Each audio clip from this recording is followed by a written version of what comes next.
Please welcome Larry. Larry, thank you for doing this.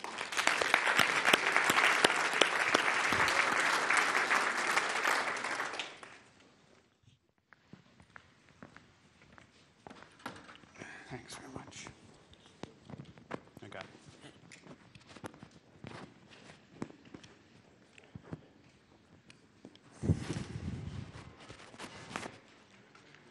Hi, everybody.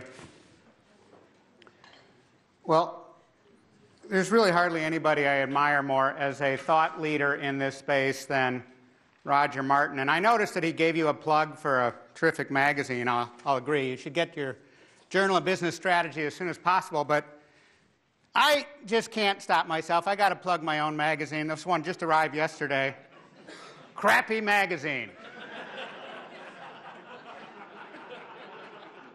I've been up all night reading it. It's unbelievable. Here's one of the articles, Trash Fishing, Why It's a Good Thing. And then there's another one here, Right Bait, Wrong Size, No Fish. Choose wisely.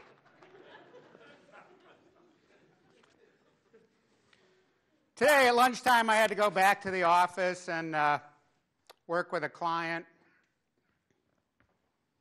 My office is in the last building that Mies van der Rohe built. It's a gorgeous temple of modernism, unbelievably nicely refined. There's more than 100 innovations in it compared to any other Mies van der Rohe building. It's the first building I worked in when I first came to Chicago 28 years ago. The building is amazing. And right this second, Donald Trump is building, inches away from the front door, one of the most catastrophic monstrosities in the history of the world. And at lunchtime, when I went back, I noticed that they had spent the day taking down the incredibly elegant signs that in a very refined way tell you the floors served by each of the elevator banks. And they had substituted these massive, overscaled, fluorescently lit, disgustingly ugly, bad typography signs in this citadel of modernism. The people that own one of the best buildings in the city have freaking lost the plot. This is what happened at lunch. Meanwhile, we're all gathered here, a bunch of really smart people, trying to understand the emerging frontiers of the world we live in. The rest of us are reading crappy magazine, waiting for our completely ostentatious, over-the-top, disgustingly, gold filigreed condos to be available at the Trump building and destroying the few examples of modernism we have in the world. What's wrong with this picture, ladies and gentlemen? So I think it's hard to put our day into context without putting the framing of that context in the right place. There's abundant evidence that the world really needs a new form of design, that the world really needs a new ethos of design, that the world apparently desperately needs to understand the difference between good design and really bad design. So if you'll permit me to sort of sketch that as the macro space that I want to talk into, I now want to go back and review our day. We began with two gentlemen I know very well, both of whom I've had the privilege of working with. I'm going to call them our captains, okay? Why are they our captains? Well, Jim Hackett's job for a long time has been to take the world's largest furniture company, office furniture company, and figure out what to do next with it. He is a really tough challenge. He's one of those guys out there in the high seas. Some days the swells in the seas are 15 feet or more. The ship is rocking from side to side. People are scared and chucking up over the side rail. And he's supposed to say, I think we'll go that way. Let's have a little empathy for Jim for a few minutes. And I'm not sure all of us in the audience could fully appreciate the gift he gave us.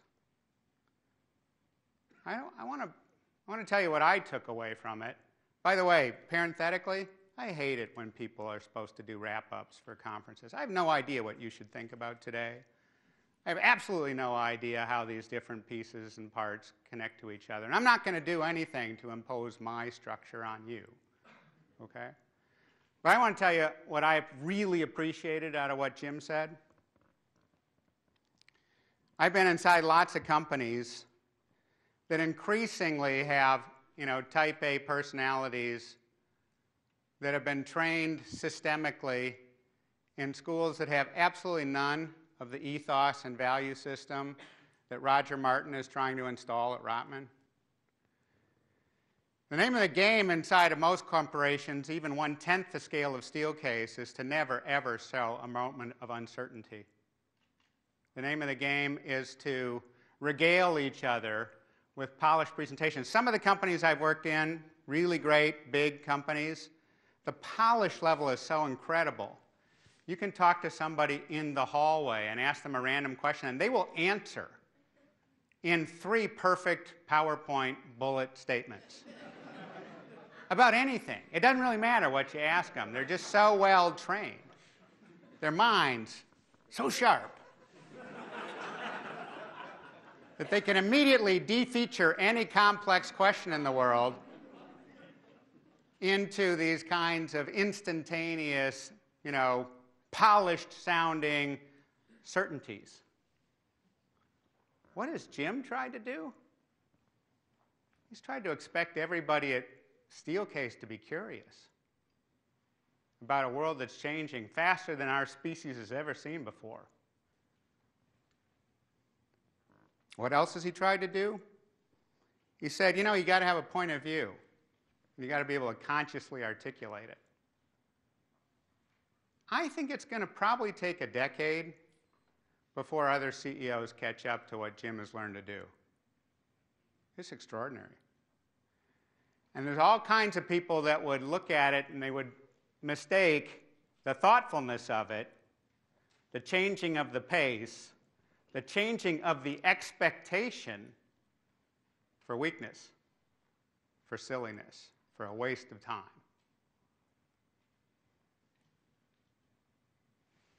Anyway, that's what I took away from it. And then Bumchick came along. So let me just set the scene for you. Imagine that you were already running the most successful telecommunications company in a particular country. So much so that there was almost no growth that you could get by selling more goods or services to your own citizens. See, what Bumchick didn't bother to say is that his job is freakishly scary. He has to find entirely new lines of business. He has to find entirely new ways to do business, and he has to find them in a world where it is absolutely suicidal to try to talk about new devices with new functions and features that are going to help people talk on the telephone anymore. His little gift to us was about convergence. And the way he broke it down is he said a lot of things are converging and they're all at the same time. You can get a cell phone to do pretty much anything. And most of them do already, even though sort of at random and without any particular value in the things that they've chosen to be able to do. And he's also trying to get to this idea of advanced needs, new ways to understand what kinds of businesses there will be in the future. Better than wellness was one of the little provocative statements he laid out there in the slides. And he was smart enough at the tail end to say he doesn't know if it's going to work. He didn't get to hear what Roger Martin had to say about reliability versus validity, but he had his requisite data points. He was able to say that he has generated more new businesses in the last quarter than the company had done in the prior 2 years put together. He's designed those businesses so that they're really quite abstract and absolutely disconnected from the history of the company. And he's supposed to do it while helping to deal with individuals inside of South Korea Telecom that want absolute certainty about pretty much everything. Sociologists that I've tried to learn from have told me that the two hardest places in the world to get really deep, really revolutionary innovation to occur, amazingly enough, are in Russia and Korea. There's some really interesting qualities there. Russia, I can understand. The whole culture in Russia is that if the thing that you're trying to build ever fails, well, they find you. They line you up against the wall and they shoot you. Okay? In Korea, it's a different deal. People are uncomfortable unless they can see how to connect all the dots, see all the mechanisms of decision and all of the reasons why something is going to be tremendously successful. It's a perfect case, Roger, to be able to illustrate your powerful point of view. Anyway, those are our two captains. Jim is supposed to try to reinvent a profoundly powerful company, and he's trying to do it from the inside out, architecting a new way to think and to be in the world. Bumchick is trying to do it by giving a leading company in Korea a sense of how human beings are living their lives elsewhere in the world and use that as the basis not to take technologies and amplify them forward to create new businesses, but to take human beings, deconstruct them backwards, and figure out what kinds of capabilities and offerings will be relevant. That's why I call those two guys our captains. I'm really interested in what they had to do. Now, after a break, we brought in our two plumbers. And some of you will immediately think I'm being offensive or critical. One of my favorite all-time firing line episodes with William F. Buckley was when a very pompous university professor showed up and was railing against the habit in this country of underpaying our teachers at all levels of the educational system. This professor went on bloviating for some time. And he got into very high umbrage at one point, and he said, "Do you realize that the average teacher in this country is paid less than the average plumber?" And you know how William F. Buckley was. He would look over his glasses at the guy and says, Can you fix a stuck toilet? And the professor immediately snaps that point. "No, that's not the point." And William F. Buckley, a debating champion after all, looked at him and said, "No, actually, it is the point." So let's see if we can't snap into focus the little challenge that Hasso has. One of the world's largest software companies that powered its way to leadership by inventing and sort of pioneering and then perfecting object-oriented programming, the sort of Lego building block of programming. And the guy in charge of software systems and architecture, and also the whole company, is saying, that's not working so well anymore. Hey, designers in the room, you guys paying attention? All of our 3 business leaders, the first 3 folks that spoke, are all saying, I don't know, man. Everything I'm doing is all broken. It doesn't work anymore. Shit is happening. I'm going to come back to that, because that's really where the action is for the ID students, alumni, and friends in the room. So let's just bookmark that. We're coming back to it. Trust me on that. What's going on at SAP? Well, they got a pretty powerful new idea, and they debuted it here. How about that for a nice gift? The new idea is that objects aren't smart enough anymore. The things we're trying to do are too complicated. They're changing too fast. One of my favorite moments did you notice that the non-design guy had the fanciest design slides? One of my favorite moments was when he didn't even mention it. He just showed BizTube, right? Just focus on that for a second, because that's probably the big idea right there. What he wants to do is to give you little combinations of objects that know what they're trying to do. okay? He called them composites. Composites are bigger than objects. They're composed of objects. And you have to think of them as sort of smart little goals that are really done in an interesting way, and they know enough about themselves to know what they're trying to do, and they've been well behaved, so they play nice with the other children. I don't know if he's right or if he's wrong about this architecture. I don't have the right union card, but boy, you know what's interesting about that? That's a whole new deal. That's a very interesting way to think. Now, some people in the audience that I've spoken to very thoughtfully said, I don't buy it. I don't buy the idea that corporations are the right unit of optimization. I don't buy the idea that we should be still constructing complex code like that in different kinds of complex systems, which I say, terrific, you're right. Knock yourself out, foment revolution. But there's going to be an awful lot of people doing an awful lot of mundane things for a very long time yet. The known world is not going to disassemble itself into deconstructed, systemic, dynamically optimized systems. Somebody's going to have to do the plumbing, okay? When I went to the University of Michigan years ago, there was this crazy guy. We all called him Dr. Diag. He would stand in the middle of the campus, and he would shout out, just as a warm-up exercise each and every day, the entire Greek alphabet from beginning to end. And then he would introduce his topic of the day. I was standing there watching him one day, because I like good speakers. And he was... got through the Greek alphabet just fine, didn't drop any letters, lots of nice diction, and he said, now today's topic is when the meek inherit the earth, who's going to drive the trucks?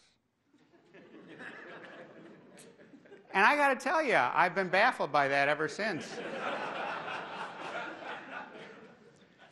But for the moment, my candidates are Hasso and Matthew. Because what's interesting is Hasso says, I got a whole new way to think. It's really kind of complicated. It's going to take us a while to debug it. And Matthew comes along right after him and says, well, I got a way to give people a chance to experiment with that, to play with it, and to do so with courage and with confidence and with discipline. It's a pretty nice combo platter. I'm thinking about buying some SAP stock. And Connie comes up after a nice lunch. I've listened to Connie talk about what she does a few times now. And how cool is it to be able to drop $200 million a year on experiments? And how gracious is Connie to be able to say, well, I really can't do very much. I can't get all that much to happen. But I can fund things. But what's great about what Connie's doing is she's intensely curious about the world. And what I like about the segment there where Connie and Dale were helping us to see what they were curious about is they were our two tinkerers for the day. Connie did it this way. She does pattern recognition. She tries to figure out, what does everybody think in the world, and now how can I go the other way? Right? She's looking at the early stage fuzzy data. Tomorrow you're going to hear from my partner Chris Meyer, who's really particularly thoughtful about that way of being in the world, that sort of way of finding the weak signal amidst a lot of noise. But Connie's doing that too, and she's doing it in one of the most important problems that we face in this and similar nations, but this one in particular. Trying to figure out what is wrong with the way we try to engage young people, trying to figure out, for heaven's sakes, why the kids are turned off at school and can't wait to get home and play with the Nintendo Wii system. And Dale, did you notice? Dale was the only guy all day in a design conference that showed us a demo of something that he made. Rock solid core, Roger, of great designers as they can conceive and make stuff. This doesn't sound like much, especially to those of you in the room that are designers and have learned somehow or other to discount it. But you realize how few people in the world can conceive and make stuff anymore? Actually, the making it part is quite miraculous. And so Connie is saying, I am absolutely not going to follow the conventional wisdom. I'm going to foment revolution. I'm going to do it in little tiny places with big experiments that I can at least fund. And Dale said, all right, I'll make you something. I'm going to use this talented student body at the Institute of Design, and we'll make something. And they made a thinkering space. And I don't know about you, but I want one. I want my kids to have them. I want every kid I've ever met to have them. Okay? I think the only thing wrong with what Connie and Dale talked about is that it's a freaking year before they're going to have 2 of them installed. I mean, what can we do to, like, multiply that by 10,000? And we're talking, okay? Then we might have a little something going on. So those are my 2 tinkerers. And then Roger comes along, and he's the diagnostician. He's Canadian. Did you notice that? Quoted from the Globe and Mail right away. Pat Whitney's Canadian. I think there might be a little conspiracy going on. I was born in Canada. Roger is a diagnostician. Some of you probably watch House on TV. They're really the world's meanest but smartest diagnostician. Roger's really nice for a diagnostician, but intensely brilliant. And what he's telling us, of course, is that there is a fairly profound disconnect between the people that really have to place, as SKT does, as Steelcase does, occasionally 50, 80, 100, $200 million bets. And, you know, they're freaking crazy enough to want reasonable sounding reasons why they should do that. And designers come along and want to give people exciting ideas about unproven but reasonably exciting, unprecedented things. And Roger, more than anybody else, is helping us to have a strong sense of what you do to take that apart. And to understand the differences, and to have enough respect and skill in communication and empathy so that you create new bridges across the divide and you celebrate the individuals, the protocols, the efforts that can do it. More to the point, he's creating at Rotman a really exciting school where people are trying to do that. So where am I going with this? I go to a lot of conferences. I bet you do too. Most of them you're pretty grateful if there's 2 or 3 moments in a particular day that you can take away as sort of memorable and important. And I will not try to suggest that today is one of those days that'll change your life, or that any individual speech, and certainly not this one, will ever do that. What I do want to do, though, is to end these comments by snapping into focus the arc of the journey that the Institute of Design is on, that the Institute of Design Strategy Conference is on, and that I believe the Institute of Design talent pool, faculty, and most impressively, the students are on. Knowingly or unknowingly, here's what I think is going on. Not so very long ago, the Institute of Design tried to be very thoughtful about the topic of design. We even generated our own highfalutin phrase. We called it design planning.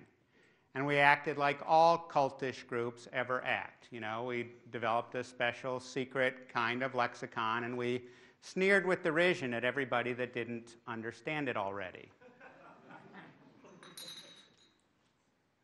And that was fun while it lasted.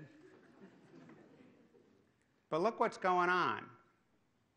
The first 3 speakers we had today, all powerful business leaders, have said, nothing that I know how to do, nothing that I was trained to do, nothing that I did when I was younger is working anymore. Oh my God, something fundamental is broken. I need help. I don't know what to do, but it is my job, and I will be a leader. The new imperative at the Institute of Design, the new imperative in this group as we talk with one another and look for what's next, has to be that we will find a way to be meaningfully helpful to people in exactly that form of pain.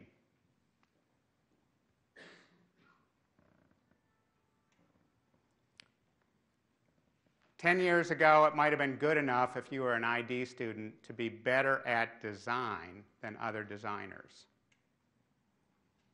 But if you haven't noticed, that's not good enough anymore. The language inside of the Institute of Design morphed some time ago beyond design planning to embrace this very complex challenge of understanding the lives of human beings and define the recurring structural patterns of how those lives are changing. And in other parts of the school, the so-called planning track, the language also morphed away from just understanding how to do design with the right kinds of skill and complexity and the ability to manage it, to actually doing innovation, to having a point of view, to being able to have good protocols for thinking about and defending your recommendations about what you think should and could come next.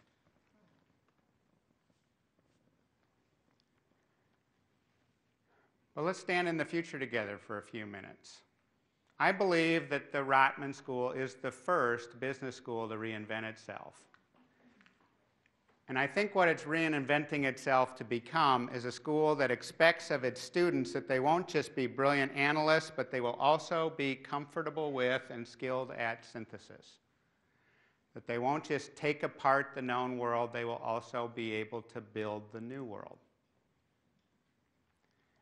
And when Roger is done, and it'll take 10 years, Roger, I hope you're prepared for that. When Roger is done building that ahead of everybody else, a whole bunch of other business schools will suddenly get it. Probably they're getting it about now. Probably they will have the faculty meetings to decide to have a big, important meeting about it sometime soon.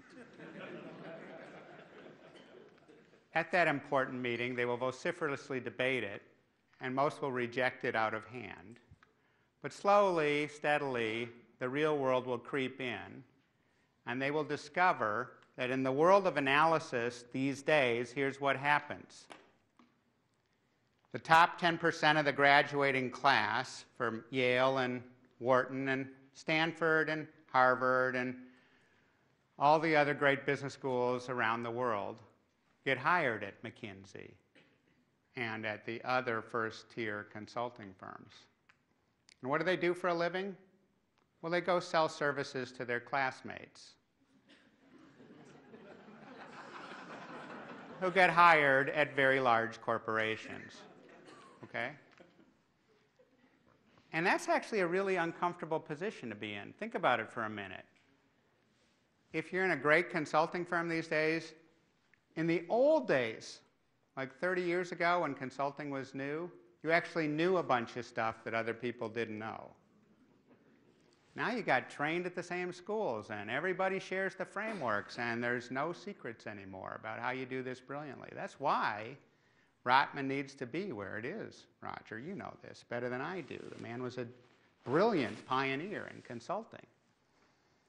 And what's so interesting about that is the consulting firms have to rethink themselves too.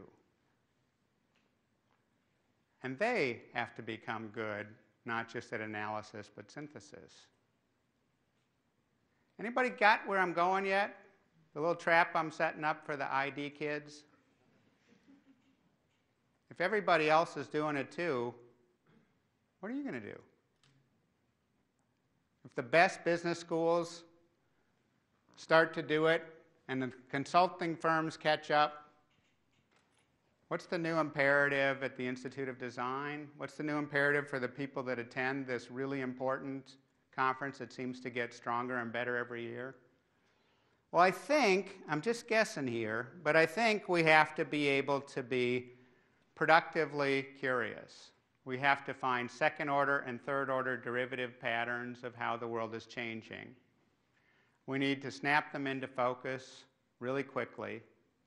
And we need to bring the methods and tools like we learned from Matthew today at SAP, that help people build the future with more confidence and more courage, and frankly, more step-by-step assistance than ever before, so that you're freed up to play in a thinkering space, to construct the future capabilities of enterprises, whether they're huge or startups.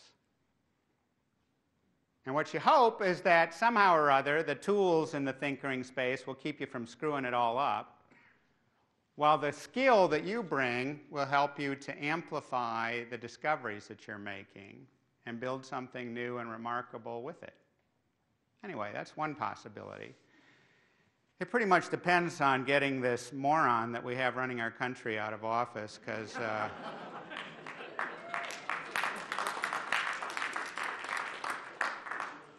I don't know. I'm forgetting him a lifelong subscription to crappy magazine and getting him out there where he belongs. Fishing as quickly as possible. But that's another topic.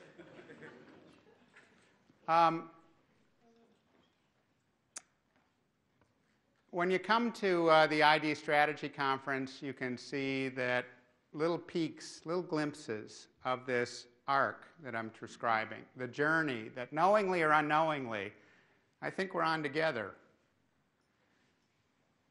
How do we get more insight? How do we be productively curious and develop a point of view?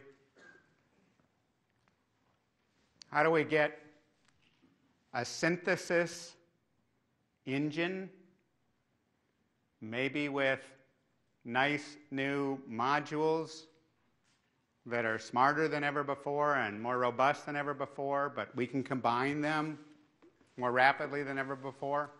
And can we do that in a way that is playful in the spirit that Dale suggested, without ever sort of tripping the tripwires of the improvised explosive devices that Roger described for us, that if we can't talk about the ideas in the language and value system of the people that are expected to make really huge bets, it'll pretty much be academic, won't it? That's what I see. I see the small, occasional, foggy, shadowy outlines of a future construction toolkit that people who have their hearts in the right place, who have the innate sense that we almost always have more analysis than we know how to act upon, but it's still imperative to make something anyway. Try to do it in new ways. Try to do it in better ways. Try to do it in ways that are faster, but without deteriorating the sophistication or the professionalism of the things that we're trying to produce. Anyway, the good news is there's another whole day to the conference tomorrow. Perhaps we'll get the answers we need then. I don't have the vaguest idea why I was asked to do this. I think it's because Bruce couldn't make it, and Bruce has a really lovely dry wit, and I sent him an email and said, can you please send me a really good dry, Bruce Nussbaum joke? And he said, no, you're on your own, which I'll get him for that someday. But if we have, Pat, you're going to start the drinking portion of the festivities any minute now, right, Pat? Oh, I think that'll help, don't you?